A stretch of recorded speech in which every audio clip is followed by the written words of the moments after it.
African Ascent is honored, as it is customarily the case, to bring some of its important guests who do not only regularly appear in it is now internationally acclaimed episodes, but also are its generous funders.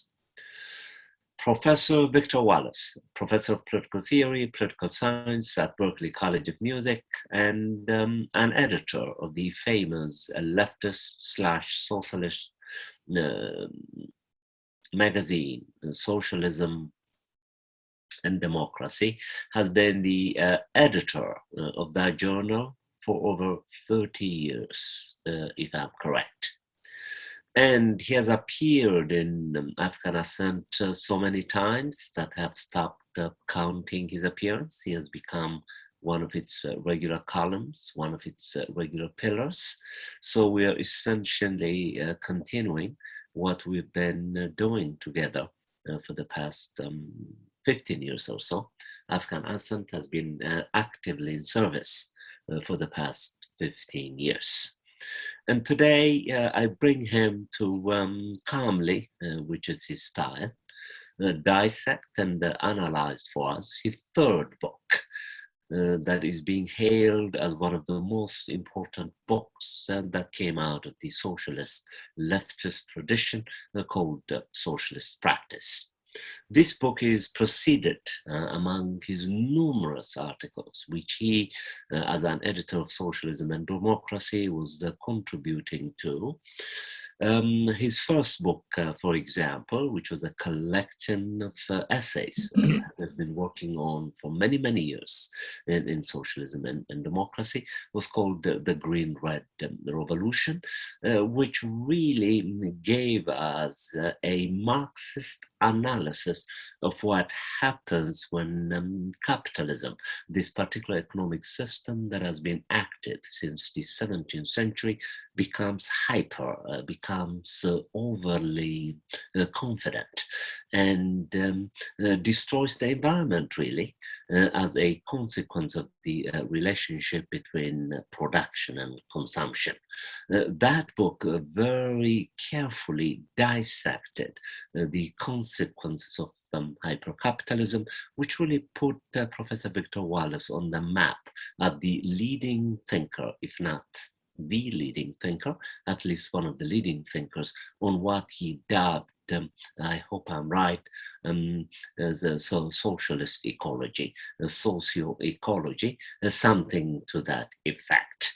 And then quickly followed, once again, essentially, in fact, I hope Victor remembers this, at my insisting that he collects his beautifully written essays into a form of a book.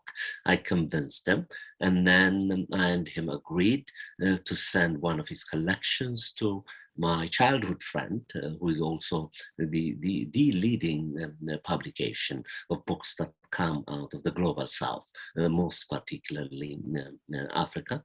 The Red Sea Press, and in that press he published Democracy Denied, the essential thesis of which could be summarized as follows: that formal democracy or bourgeois democracy makes tremendous promises to those who believe in it.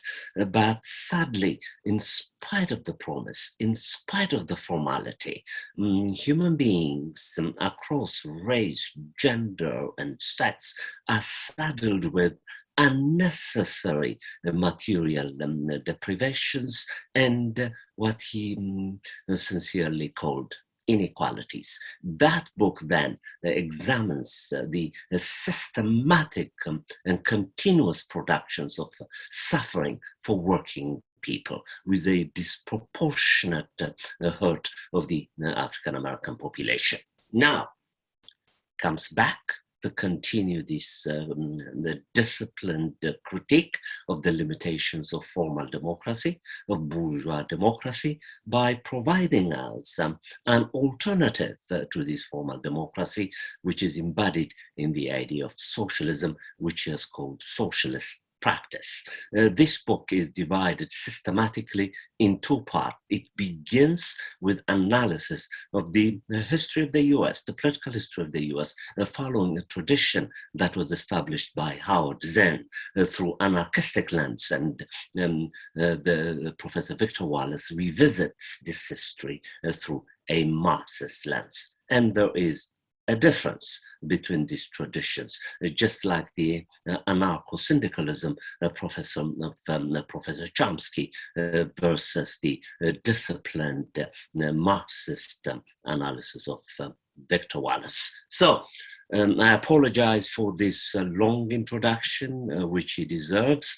And now we're going to delve into examining the claims, the arguments, which are really done extremely well, in my judgment, having been reading his books quite studiously since he has been a regular member of African Ascent, a socialist practice. So I guess I'm going to ask Professor Victor Wallis to give us, in addition to the superficial summary that I have attempted to give of the claims of socialist democracy. I only mentioned the first part because the second part, in fact, very courageously gives us instructions of how we can respond to the limitations of bourgeois democracy, formal democracy, by the activities of the people in concert, most particularly working people in concert.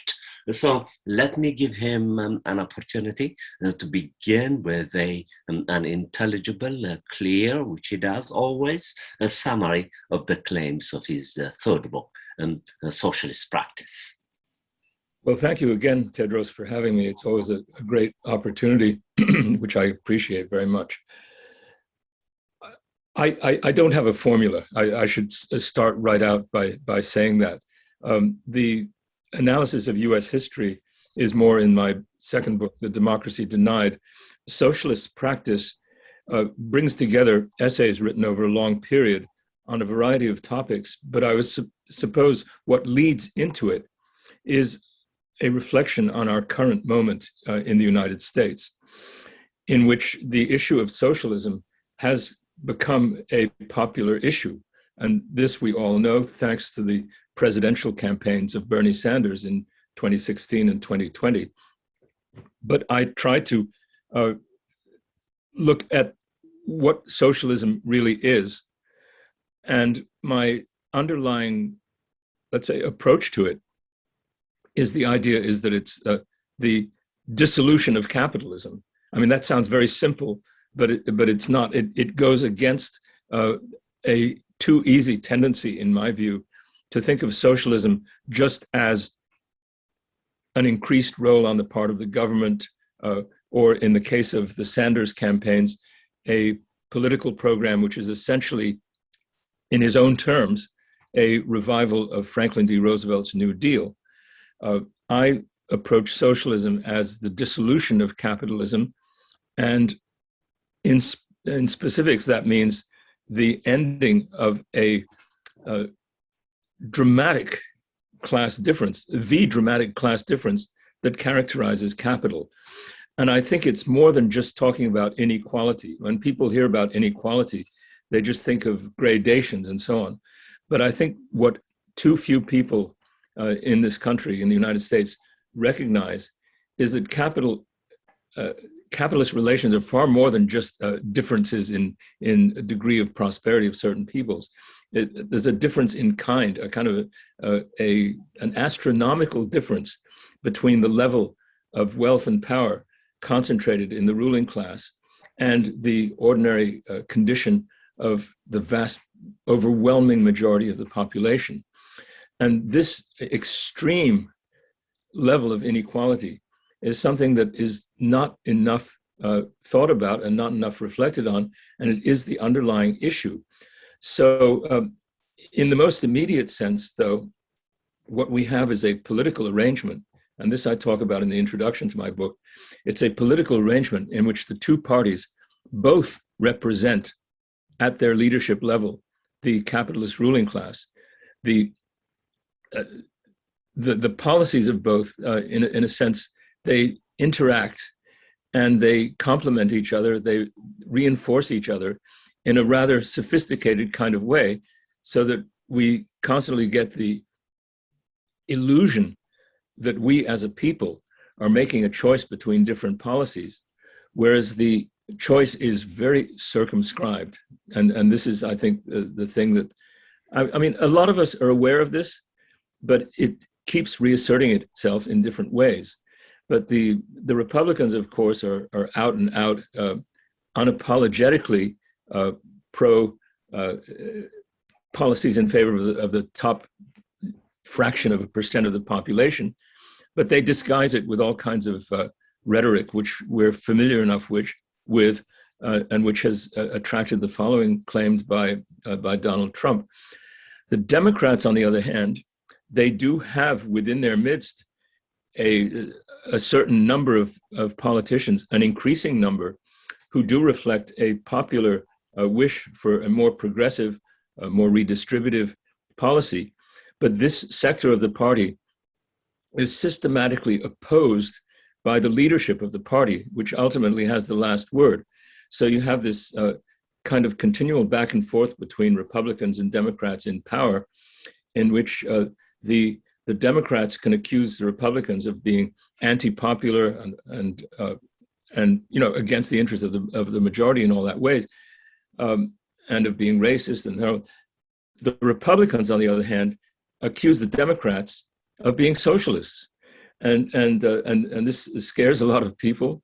And so what we have to come to is a recognition that the real demands being made, which the Democratic Party leadership, as much as the Republicans, reject, is what is necessary now, not only for the immediate benefit of the vast majority of the population, but also as a matter of planetary survival, I would say, because we are in an emergency. And I think this is the framing consideration of the book. Now, this book is not just about that. I'm just talking about how it's framed initially.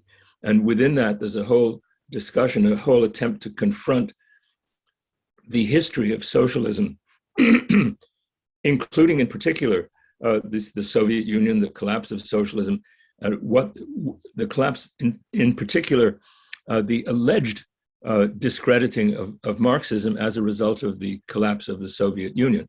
So there's a whole section, a whole essay about that, both a historical account and also a kind of theoretical account that I formulated right at the time of the Soviet collapse, in which I argued that just because one instance of a revolutionary attempt to overcome capitalism had failed, this didn't mean that the problem had gone away. The same problem still existed in even more intensified form because of everything that had happened in the interim. So there's a whole discussion about that. And then I don't want to go through too much of a just lecture about the book, but what I would say generally is that there are many themes about socialism, about the top-down versus bottom-up issues, about specific experience in different national cases, both Russia and Italy, Spain, Chile, Cuba, the United States, in the New Left in the 1960s, many other themes that are taken up in this book that we can talk about depending on your interests. Excellent. Thank you so much for that generous summary of an otherwise splendidly rich and multifaceted collection of essays, but you have somehow managed to develop a coherent theme out of this very rich book. Now, a lot of my viewers had asked me to ask you to convince them to become socialists. Why should they become socialists? Well, it depends who you are, first of all. I mean, the first point I would make is that many people are socialists without knowing it. I think that's perhaps the most important point to make. In other words, people want to have a society in which there are no great antagonisms in the population, and in which the basic necessities are assured and in which everyone has a place. That is a kind of simple way of discussing, of describing the socialist vision.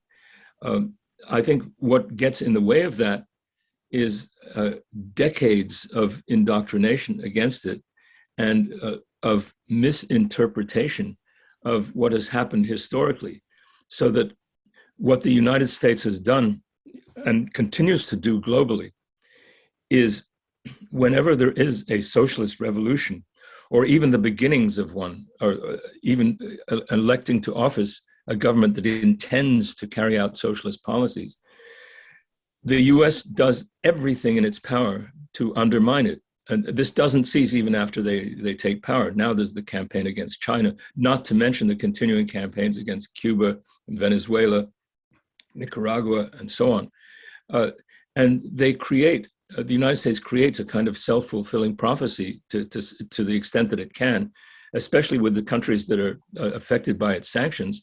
It creates a terrible situation in those countries, and then says, look, socialism's no good, it just leads to failure.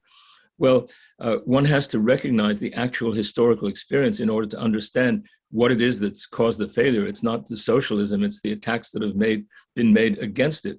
And there's an element of that that goes right back to Soviet experience itself. So, I mean, socialism originated, the idea originated in terms of an expression of the interests of the vast majority of the population, that is the working class, which had an interest in not having its lives controlled, both at the workplace and ultimately in the society as a whole, by the interests of capital. So if you don't like to have your life controlled by commodified interests and by pecuniary interests and all that, you're in a sense advocating socialism, whether you know it or not. And I mean, for a long time, it's been the case that if you, even if you ask people whether they like socialism and they say no, if instead of just putting the question to them in that form, in which they're affected by all kinds of defenses, if instead of that, you put to them the question of, would you like to have your health care guaranteed for life? Would you like to have assurance of education as far as you can go? Would you like to have a stable economic system in which you're not threatened with unemployment because of the profit considerations of business?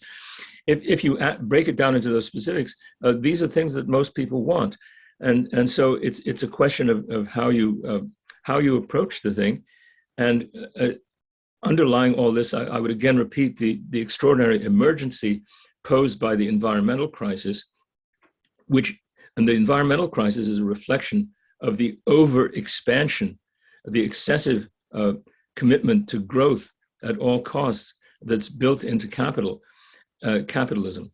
And the only way that this can be halted, and I would say even it might be too optimistic to say halted, the only way in which it can be even slowed down is by having economic decisions no longer made on the basis of the drive for continual expansion. And in order to get away from that basis for making economic decisions, those decisions have to be taken out of the hands of private profit-making corporations and individuals who are constantly seeking new things to produce, new inventions, new sources to exploit, new markets, and so on. The ecological need for survival, for restoring some degree of biodiversity, and for curbing the greenhouse gases requires that decisions be made on the basis of a whole different set of calculations, which requires a terrific level of informed popular participation to decide what should be invested in, when, and how, rather than having those decisions made in corporate boardrooms, which are continually pressing for expansion and encroachment on the ecosphere. Mm-hmm. I wonder, Victor, then, if it would make a major difference in your judgment if the left was to consider getting rid of the term socialism and instead replace it with something that is politically innocent, so that it could function along the lines that you were so persuasively defending, namely anchoring human interest in universal health programs, in guaranteeing minimum income for all human beings, and then free education up to a point, all the way from kindergarten to universities. I wonder if the project, the socialist project, would make itself attractive and hence choosable if we were to get rid of the term socialism, Victor, and replace it with something much more friendly, something that has not become politically contaminated. I guess I'm asking you a question about language. It's impossible, in a word. I mean, even Biden is accused of being a socialist. So and he's as far as from being a socialist as one can possibly be. So the point is that if you put forward a program that includes these things, it'll be labeled socialist whether you like it or not. So you might as well own up to it.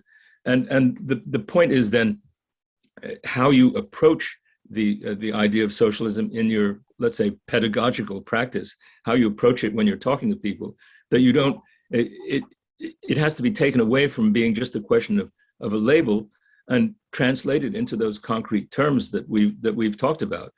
And because I mean, it's absolutely central to have the critique of capitalism.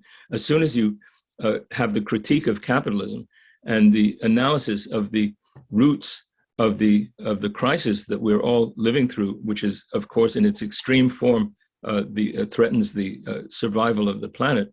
If you look at all that and you look for an opposite approach to policymaking, no matter what you call it, it's anti-capitalist, and the opposite of capitalism, or let's say the opposite of a society ruled by the owners of capital, is one where the decisions are made by the society as a whole.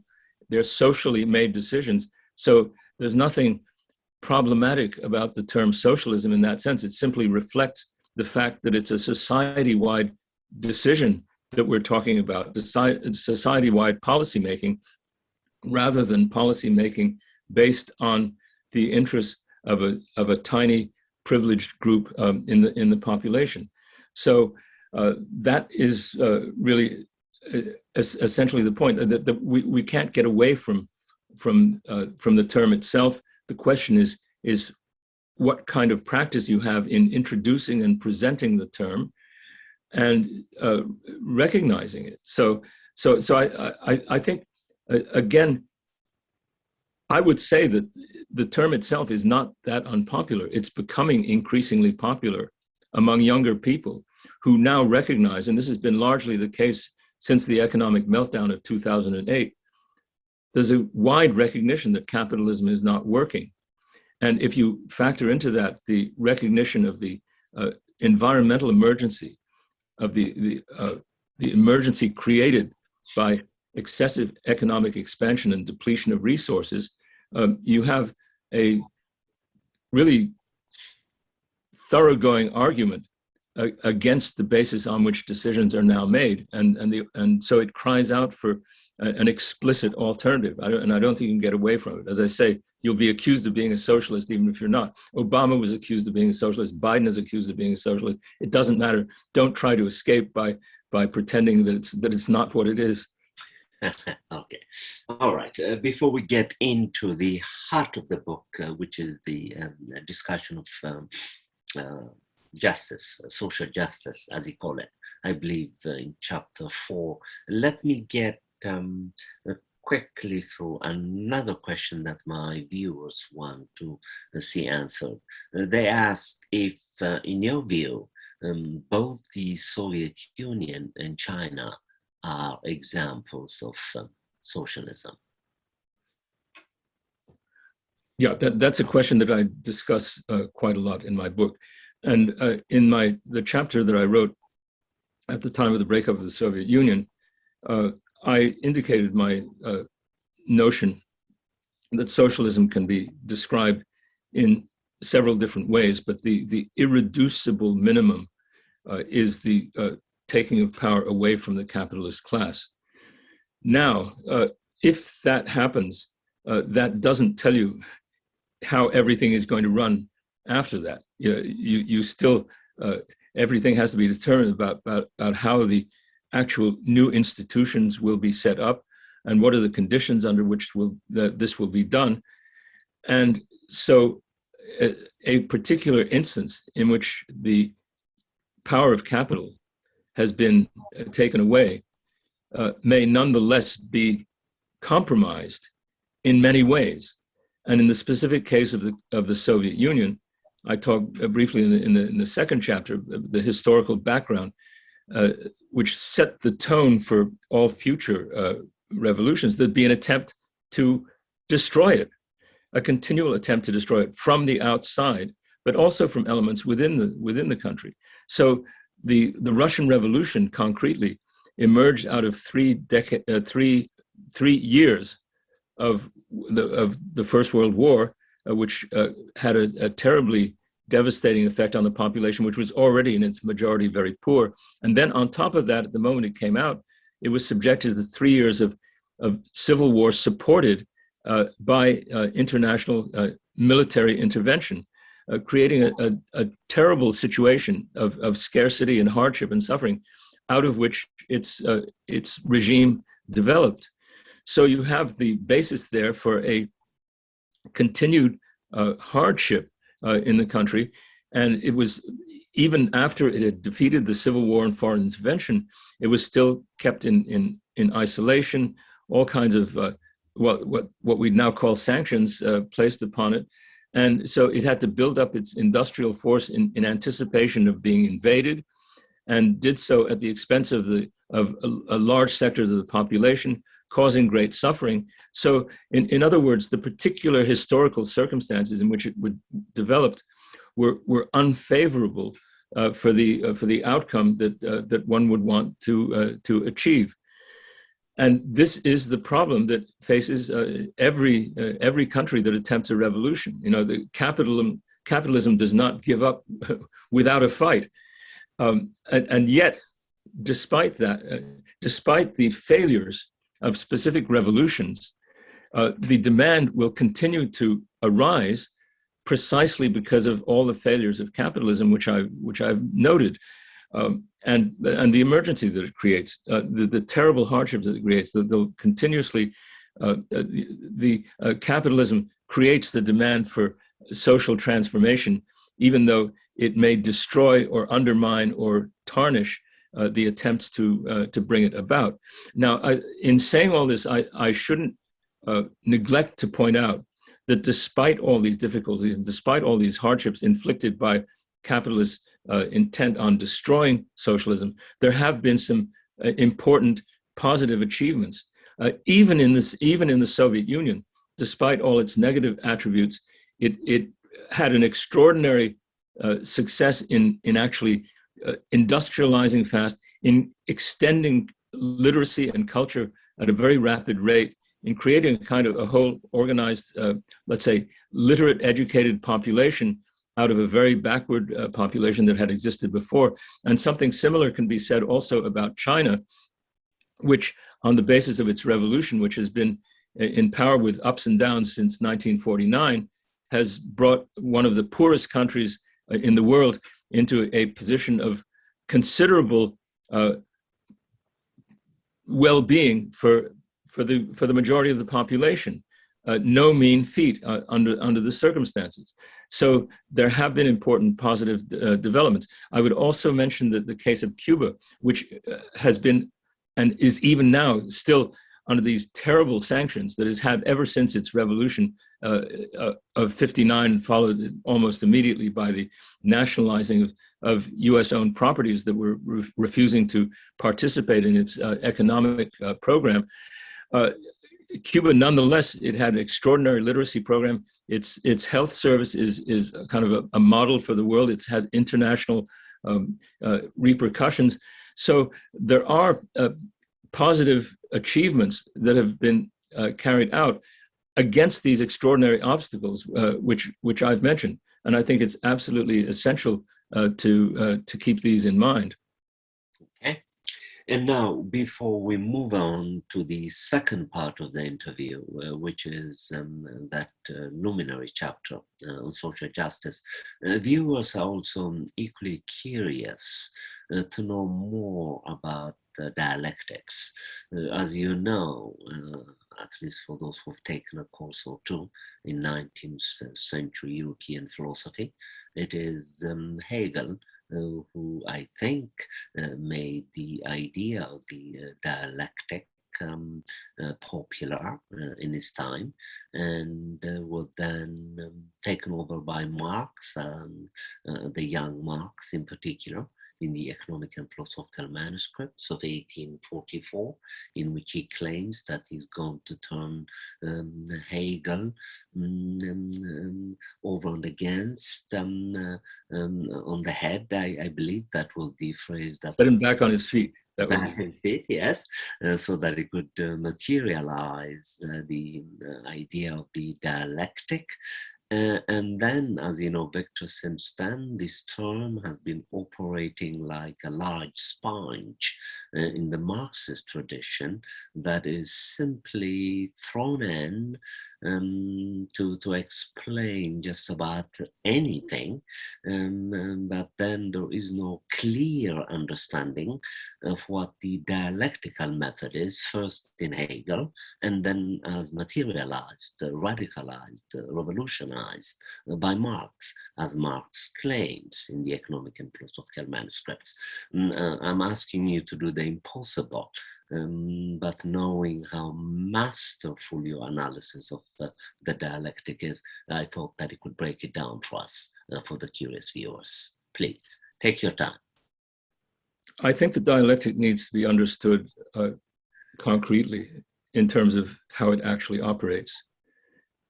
It's an expression of the complex relationship between the whole and the part, between the organism and its environment, and the constant back and forth of these elements is what the dialectic equips us to understand. So you have when you're talking about transformation of an individual or of a society, one can say, well, first you have to change people, only then will society change. And from the other direction comes a saying, how can you change people unless the society first changes? Well, the answer, that's where the dialectic comes in. The two processes are mutually dependent. They're inseparable.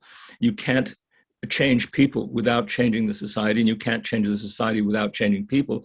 And the two processes interact, and they begin from a certain point and develop from there. And what enables their beginning is the, let's say, the contradictory or complex interaction of different elements within each unit within the larger organism. So within, for example, every individual, there are traits that can be amplified to make the individual competitive and aggressive and capitalistic. At the same time, there are traits that encourage cooperation, community, and so on. And the question is, which of those traits will be brought out in an individual or in a whole community? And in order to bring out, let's say, the more cooperative, loving, and positive traits, there has to be a surrounding community, but then that community in turn has to be built up by people who are expressing those traits. So that's a kind of illustration. Another dimension of this that's important in our discussion is the whole idea of how out of a capitalist society you can have the elements of a socialist society, because a socialist society is the opposite of a capitalist society, and yet a socialist society does not just drop down out of the air on the basis of somebody saying, well, this is what we should have. I mean, that's an artificial and self-defeating approach to it. Socialism is created by capitalism, even though it's against it. And it's so, I mean, in the original formulation by Marx, capitalism creates the working class and puts it in a position of potential power in the society. The society depends on it, and it brings people together in a way that they hadn't been brought together before, gives them an awareness of their condition, but has to be, nonetheless, again, it's a dialectical process, a complex process. It's not that they automatically become aware of the need to transform the society. It's also an intellectual process. So you have the interaction of the intellectual or theoretical dimension with the actual experience of the working class itself, which is, again, in turn, a dialectical process in the sense that it's two, let's say, contrasting kinds of experience, the theoretical and the experiential, say, that come into contact with each other, and that out of which evolves eventually organization that can spread its let's say its message to other people, and can eventually provide the basis for a political force that can transform the society. So this is the complexity of it, and the aspect that we've been discussing here is the complexity of a situation in which part of the world is governed by one principle and part by another, and how these interact, and this so an alertness to these interactions, and a study on the basis of history of how one or another trend can gain ascendancy. This is the essence of dialectics. I mean, the dialectics has to be understood in a historical context. I mean, that we are complex beings who are affected by our history, and the fate of socialism depends on the outcome of a struggle that, in a sense, you can say is waged between components that coexist within every individual, and certainly coexist in a kind of antagonistic relationship within the society. So we certainly have in this country now a growing presence of awareness of the danger that we're all faced with, and so this leads to an increased clamping down, an increased desperation on the part of the capitalist class to prevent this from coming to fruition. And this is, of course, expressed most concretely now in the extraordinary phenomenon of voter suppression, which has taken on enormous proportions in the society. And it's, of course, led by the Republicans, but the Democrats are somewhat half-hearted in their response to it. They've been half-hearted all along because and they've engaged in some of the same kind of tricks themselves when it came to putting down or limiting the impact of the more progressive sectors of the party. So that right now we see, and this is, it's getting off, it's an example of dialectics, but the leadership of the Democratic Party does not want the progressive or socialistic inclined sectors of the party to come to the forefront. And right now in this country, we have a congressional candidacy in Ohio, Nina Turner, who worked with Bernie Sanders. And the top leadership of the Democratic Party has come out against her.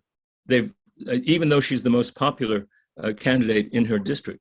Similarly, right now, recently, a socialist, India Walton, won the Democratic primary for mayor of Buffalo, New York. The Democratic Party, and this is, of course, normally, whoever would be the Democrat would be the one who would win the election in November. But the Democratic Party is now running its own defeated ex-incumbent on a write-in ticket to prevent it. So, I mean, I mention these because these are issues that are right currently in the news, but the point is that because of the acute crisis in which we're living, more and more people are becoming aware of the need for radical change, including, and they're not at all put off by the idea of socialism, as the Buffalo things points out. And in reaction to that, the ruling class comes down sort of even more heavily against them. So it's this continual struggle that goes on. And let's say the dialectics is in a way the process of understanding that struggle and being able to put together and understand the interaction of complex issues with one another, and seeing that it's important for different issues to be brought together in a way that people can understand and in a way that they can act upon. I would mention one other dimension of this that's quite important in terms of present day discussions. That one of the ways the Democrats seek to legitimize themselves is by making great emphasis on all these identity politics criteria, and having all the emphasis on the racial or gender qualifications of certain members of cabinet that they would appoint, and so on. And this is used in a sense as a tactic to replace an emphasis on the actual policies that they would pursue. And I think one of the challenges for dialectics is to bring out the fact that there's no either or between recognizing the importance of the anti-oppressionist struggles around gender and race on the one hand, and recognizing the centrality of class issues in terms of the actual exercise of political power. So this is another whole discussion. I guess that's really what's in the chapter on justice that you talk about. But there's very much of an interaction there, and that one of the, let's say, operational ways of recognizing dialectics at work is rejecting the notion of an either or, that either you're concerned about race or you're concerned about class, either you're concerned about gender or you're concerned about class. No, you can be concerned about all of them at once, but this doesn't preclude recognizing the structural centrality of class in defining who it is that exercises the power in the society as a whole. Okay. Would I be unnecessarily dramatic, do you think, if I would contend that democracy is in crisis, globally speaking? If I'm right in thinking that there is a crisis of democracy globally, what would be the dialectical diagnosis of how we could overcome this crisis? What are the steps that need to be undertaken systematically in order to address this crisis, particularly in the context of the destruction of the ecosystem? What I'm trying to do is synthesize the claims of the green-red revolution thesis and your analysis of the ecosystem and socialist practice. I'm trying to make these claims to be part and parcel of a coherent whole by using dialectics as a method that would empower us to understand the subtle and not so subtle forms of crisis that formal democracy seems to be undergoing at the moment. I would say that the crisis is a crisis of capitalism because it has shown that it's leading us to total disaster. And it's being consciously rejected in many countries. And now, again, increasingly in Latin America, we're seeing extraordinary expressions of popular revulsion against capitalist rule. And so the problem for democracy is that for a while, the rulers, the capitalist rulers, thought that they could function with a, let's say, democratic facade. And now that facade is becoming increasingly inoperable. And so in the United States, the capitalist ruling class is directly rejecting democracy in the most blatant ways, that they're actually making it harder and harder for people to actually vote, which is the sine qua non, the bare minimum of any exercise of democracy. So it's becoming increasingly clear that if you have democratic criteria applied, which include not just being able to vote, but being informed, being able to be proactive, and having parties to choose from that actually reflect your interests, that reflect the interests of the majority, that all this is something that is increasingly coming under, let's say, suppression. So I don't know, in terms of putting it in relation to dialectics, I would say that capital could function with a facade of democracy. Democracy is in principle something that clashes with capitalism, because capitalism implies decisions made by a tiny minority that'll set the thrust of the policy in the society, and democracy implies rule of the majority. So this is already, in principle, a clashing thing. The way it could superficially coexist for a time is through a sufficient indoctrination of the population, keeping a certain element of the population ill-informed, flooded with commercial sort of mass media types of indoctrination. And all this is beginning to be challenged severely. And so that contradiction, the contradiction between capitalism and democracy is coming to the forefront now, which for many decades, you can say, it was kept in the background because you could have this kind of pendulum back and forth between one party and another, and with the people getting a sense that they had some role in making the decisions. Now it's becoming increasingly clear that the basic policies are continuing anyway, and you get an increasing restiveness on the part of the population, which is having a little bit, getting reflected a little bit in the actual policy of the Democrats, but nowhere near to the degree that it's necessary. But this is part of the complexity of the whole process of transition. We don't know whether it'll come to fruition or not.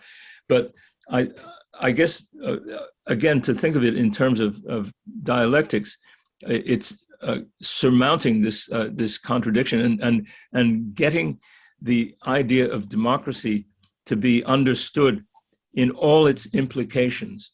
That's the criterion. So that it's not enough just to be able to have a choice between one of two parties. Both are controlled by the same interests.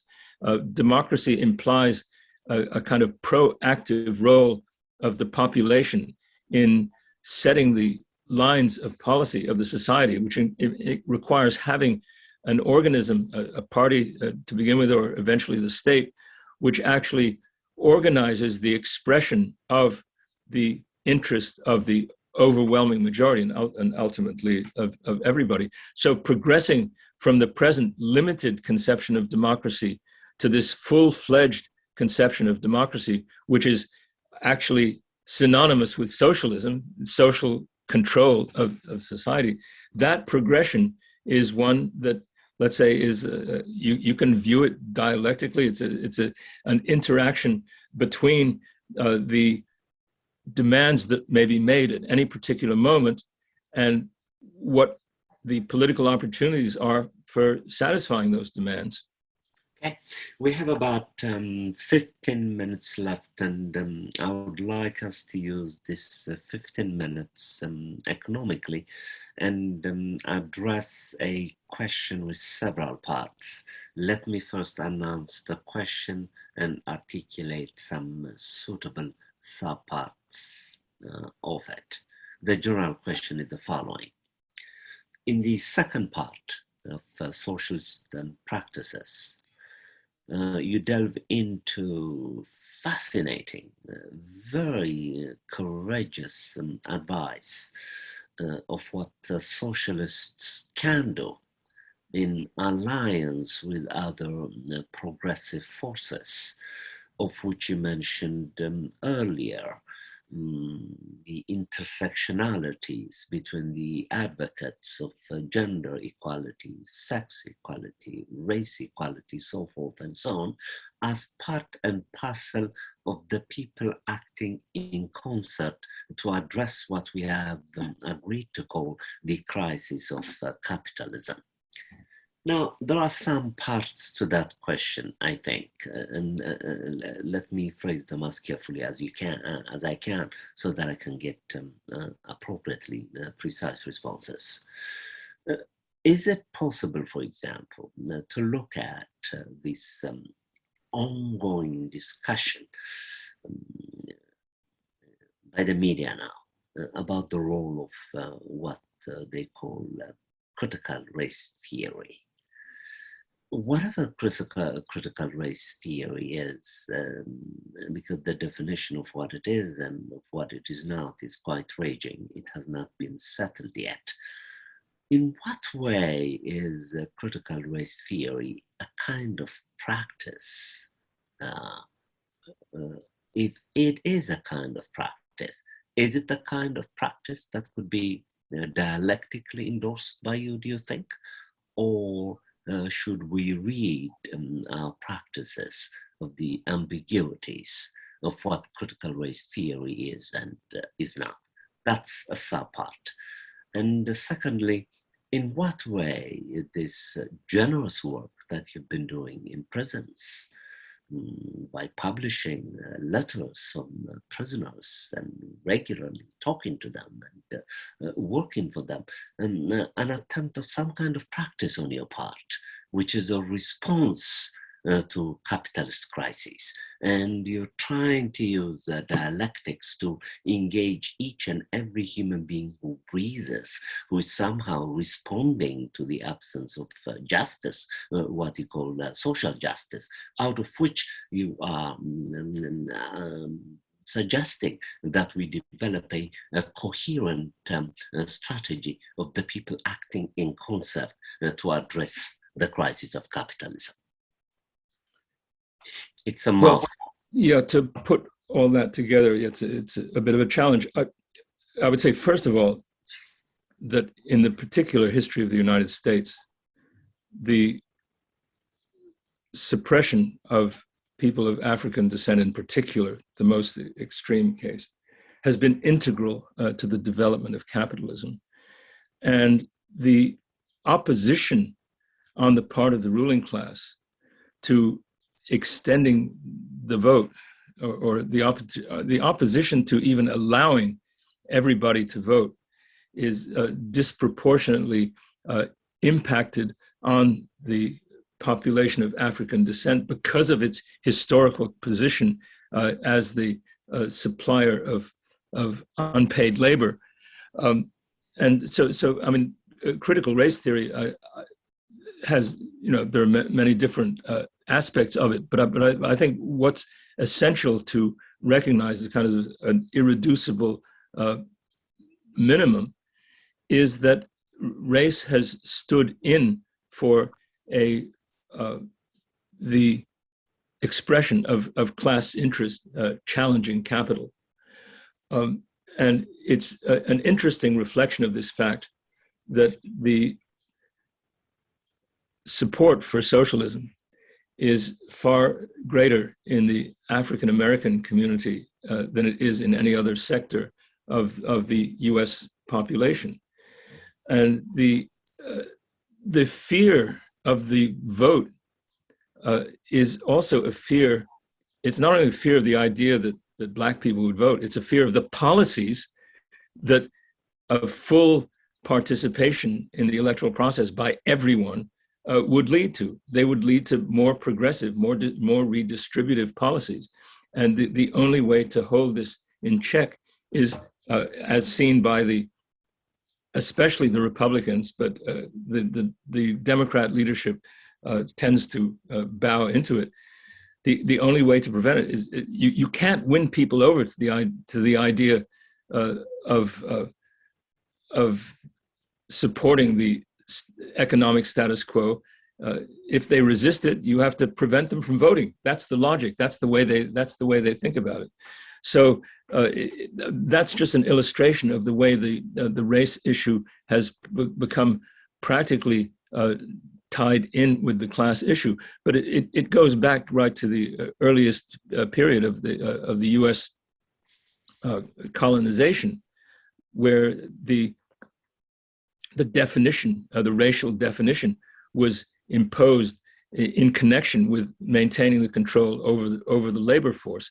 And this has continued in one form or another ever since then. And if one way of maintaining the oppression is, let's say, rejected, even legislatively, other ways of reimposing it continue to be sought. And that's what we're witnessing now in the form of the whole discussion and debate and proposals around voter suppression. I mean, this was already, it's been clear for some time, and it's really a central theme of my second book, the one called Democracy Denied, which is exactly what's happening now. The denial of democracy is going even further. And of course, it's not a clear-cut outcome. I mean, there's pushback from both directions. So there's increasing presence of a constituency that wants to bring about radical changes. And this has become concentrated, especially in the African American community. And by the same token, from the other direction, there's the rejection of that in the form of voter suppression measures. And so, and the institutional complexities that are brought into play to try and prevent the expression of the full agenda of expressing the interests of the majority of the population is extraordinary. And I say this in the sense that although the Black population constitutes 13%, and say the Latino population constitutes a little more, that it's not just a matter of their votes. It's a matter of the fact that the policies they support are of interest, are the ones that are of interest to the whole of the working class, including that of European origin. However much some of its elements may be drawn away from it by the racist rhetoric of someone like Trump, in terms of the actual concrete policies and their actual interests are actually represented by the demands that are put forward in the most concrete terms by the Black population. And in terms, just to respond briefly to your question about the work with prisoners, is that the prisoners I work with, most of whom, not all, but most of whom are Black, are in a position to grasp this with extreme, let's say, an extreme level of understanding, because not only are they put in the most oppressive conditions, but they're brought together. This is almost parallel to what Marx said about the working class. The working class, although it was thoroughly stripped of almost all potential to develop itself, it was nonetheless brought together in a way that by the very fact of being brought together, it had a potential of power. And I think this is to some extent what happens in the prisons, that people are brought together with a very visible common oppression. And if they get a little bit of, let's say, theoretical input, they carry it a long way, and the impulse spreads. And I say this is again exceptionally important in this country, because this country, as we all know, has the largest per capita prisoner population in the world, and the total population affected by the prison experiences, either having been in prison or being the family of those in prison, you get into the tens of millions of people, and these are people who are, let's say, the prison is a situation in which the possibility of this kind of education for those who are motivated is considerable. Okay. We have a few more minutes left, and I wouldn't mind if we went a little bit over, because I'm enjoying the interview tremendously. I hope you are also. I have two more questions that I would like you to address, unless you're very tired, because I've been asking you very. Go ahead, bring it on. My final two questions are the following. In the chapter on social justice, you make an incredible claim, namely that the ecological crisis that is most conspicuous in the West has grave consequences in the global South. I was intrigued by that claim. First, I think you're right. And secondly, if you have time, I would like you to single out one country or two from the global South in which the ecological crisis that is produced in the North has direct, dire consequences on the lives of the people in the global South. Yeah, well, I mean, all the desertification, the spreading of desertification in Africa is an obvious example. And another obvious example is the destruction of the Amazon in Brazil. And I would say that the point is that and this is another example of dialectics, that the part and the whole, they're inseparable, that you destroy one part of the world and it affects everywhere else. And you destroy the forest, the tropical forest, which is true in Africa as well as the Americas and Asia as well, Southeast Asia. That affects the whole world. It affects the climate patterns as well as affecting the level of moisture and so on. So the Earth is an undivided whole, and I guess perhaps the most obvious example of this is the threat, and where the global warming is most severe is at the poles, and you get the melting of the polar ice caps.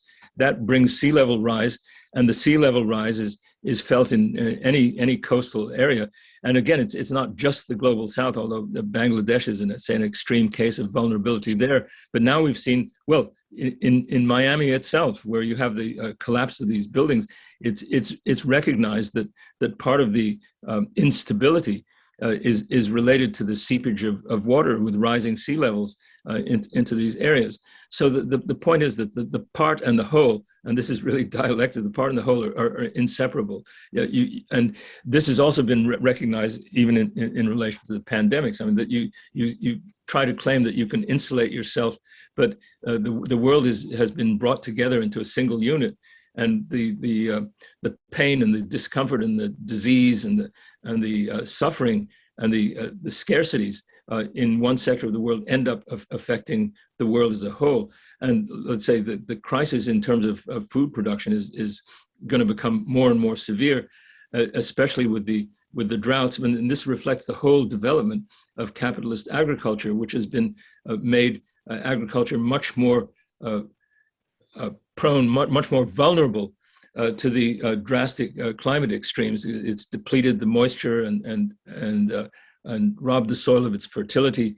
All these things fit together, and it's worldwide. But and I guess the other example from what's so-called global South is the island nations that are disappearing, literally, people having to evacuate because the sea level rise is too great.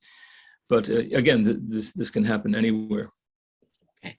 And finally, my final question, to which I would like to return in subsequent episodes, in which I'm going to ask you to develop a systematic Marxist analysis of climate change, in contrast to the inadequate steps that are being taken by formal democracy, which I only want to mention now, but I would like to return to it in future episodes.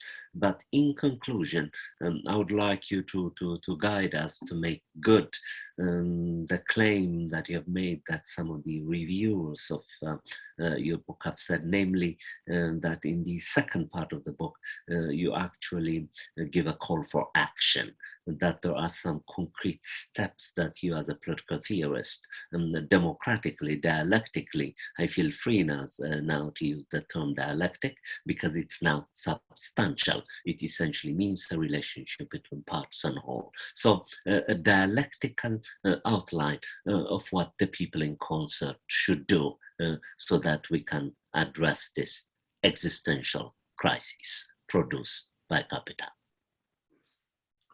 Well, here, what I have to say is not very original. I mean, what they have to do is organize and combine. I mean, people have been saying this for centuries, at least certainly since the time of Marx. But I guess the challenge thinking of it just in my most immediate surroundings in the United States, of how you awaken the interest of people in this process, how you get people to become aware of the urgency of it, again, is an extremely difficult question. The only thing I can think of is to say that every possible channel has to be used, and that it's very important, especially for people to be informed on the basis of sources other than those provided by the corporate mass media. The importance of independent sources based in the popular interest and is absolutely essential. And there are many websites and sources like this that are constantly developing. There's one which I like especially called FAIR, which is a critique of the media, and which has published a 4-page newsletter 10 times a year, which has a wonderful unmasking of the bias of the corporate media. Very effective, very concrete. FAIR.org. That's just an example, but there are countless, let's say, a source for numerous daily articles. A source like counterpunch.org is excellent, and there are investigative journalist sources like the Gray Zone or Consortium News. There's a lot of stuff that's going around, and for economics, Richard Wolff's program, Wolff with 2 F's, Economic Update.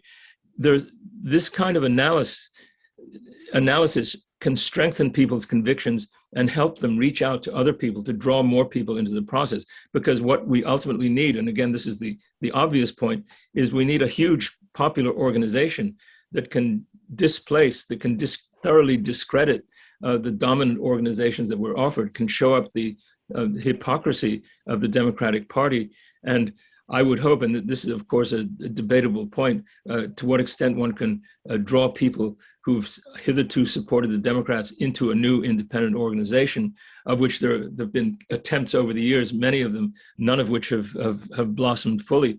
But nonetheless, this kind of cohabitation between the Democrats and the Republicans at the top level to keep things basically unchanged, where the Democrats now have the risk by their ineffective action, creating the conditions for a return of the Republicans in the next even midterm election. This kind of back and forth is absolutely built in it and can only be broken ultimately if there's an enormous political force that's entirely independent of corporate control. So that's it's easy to say that, hard to bring it about, but I think the big intervening potential is an extraordinary spread of information, and with it a spread of the sense of urgency felt by everyone, which becomes contagious and really can inspire people to look beyond their immediate interests and recognize that we're facing an existential crisis for the human race as a whole. Incredible, and also you make a very enticing claim in the section on practices. If I understand you correctly, you think, and I concur with you, that global and local and national transformation of human consciousnesses are episodic. That they take place in bounds. They don't suddenly erupt and produce revolutions as they have in the past.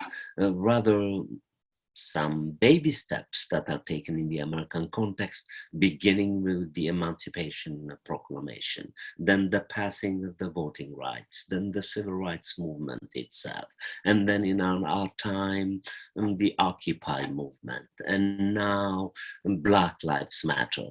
These are baby steps, as episodic as they are, that are resulting and eventually culminating in transforming human consciousness. I agree with that observation. And additionally, may I also humbly ask you in your future talks to introduce the work that African Ascent has been trying to do for the past 15 years so that the world would know the steps and the analysis that are being provided by this particular television program. Yeah, gladly. Could I just make one other comment based on what you were talking about, the baby steps, so-called, that this is another example of the dialectic. People say, well, does it have to be sudden or can it be gradual? And the answer is that it's neither one nor the other, that any real change will be a combination of long built up developing consciousness, which will at some points have a sudden impact that to the observer who hasn't been paying attention will seem totally inexplicable, but would not have been possible without all the slow so-called baby steps that are taken in the interim. And so we're talking about a radical transformation. It may become suddenly visible, but the grounds for it have been prepared over a long time. Thank you so much. This has been a tantalizing production of African Ascent, performed by Professor Victor Wallis from Berklee College of Music, who is one of the founders and the frequent pillars of African Ascent. This has been your host, Kyodros Kiros, for African Ascent.